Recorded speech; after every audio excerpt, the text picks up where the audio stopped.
ఒకతను సడన్గా సిగరెట్లు తాగటం మానేశాడు. అద్భుతమే జరిగింది. ఇది పూర్తిగా వింటే మీరు కూడా సిగరెట్లు మానేయచ్చు. సిగరెట్ ప్యాకెట్ కొనడానికి బిడి సిగరెట్ బంక్ దగ్గరకు వచ్చాడు. ఒక ప్యాక్ ఇవ్వమని అడిగాడు.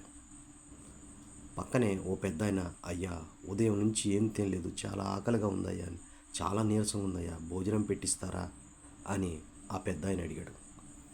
అతను సిగరెట్ ప్యాకెట్ తీసుకోకుండా ఎమ్మటనే ఆ పెద్దాయన వంక చూసి దగ్గరలో ఉన్న హోటల్ దగ్గరికి త్వరగా వెళ్ళేసి ఒక వాటర్ బాటిల్, ఒక పార్సిల్ అన్నం తీసుకొచ్చి ఆ పెద్దాయన్ని చేయి పట్టుకొని తీసుకెళ్ళి బెంచి దగ్గర కూర్చోబెట్టి పార్సిల్, వాటర్ బాటిల్ ఇచ్చాడు.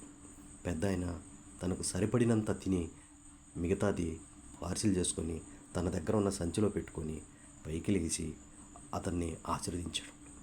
నువ్వు నీ పిల్లలు ఎంతో సంతోషంగా ఉండాలి, చల్లగా ఉండాలి అయ్యా అని ఆశీర్వదించాడు. అంతలో ఇతనికి ఎమోషన్గా ఫీల్ అయ్యి ఆ పెద్దాయన్ని లెగిసి పెద్దాయన దగ్గరికి వెళ్ళి ఆలింగనం చేసుకున్నాడు.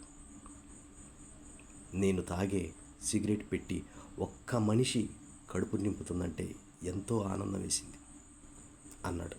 అనేసి అతను పెద్దాయన వంక చూస్తూ వెళ్ళిపోయాడు. రెండో రోజు మళ్ళీ అతను వచ్చి నా వంక చూశాడు. ఏంటన్నా అన్న. తమ్ముడు, అద్భుతం జరిగిందన్నాడు. ఏంటన్నా అన్నాను.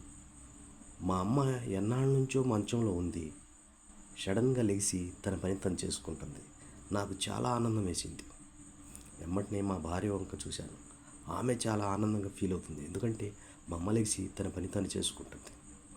మా అమ్మ ఒక్క మాట అంది, బ్రదర్, నాన్న నువ్వు సిగరెట్లు తాగొద్దు, నీ ఆరోగ్యానికి అది మంచిది కాదు అనింది. చూడు తమ్ముడు, నేను తాగే సిగరెట్ పెట్టి ఒక మనిషి కడుపు నింపుతుందంటే నాకు చాలా ఆనందంగా ఉంది. ఆ పెద్దాయన కళ్ళల్లో నిన్న చూసిన ఆ తేజస్సు నాకు చాలా ఆనందాన్ని ఇచ్చినాయి. ఇక జీవితంలో ఎప్పుడు కూడా సిగరెట్ తాగొద్దు.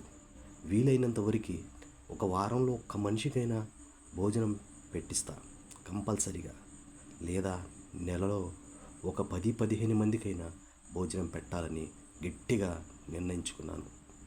ఈ సిగరెట్ తాగే ఖర్చు కొంతమంది ఆకలి తీరుస్తుందంటే ఇంతకంటే నాకు వేరే ఆనందం ఏది లేదన్న.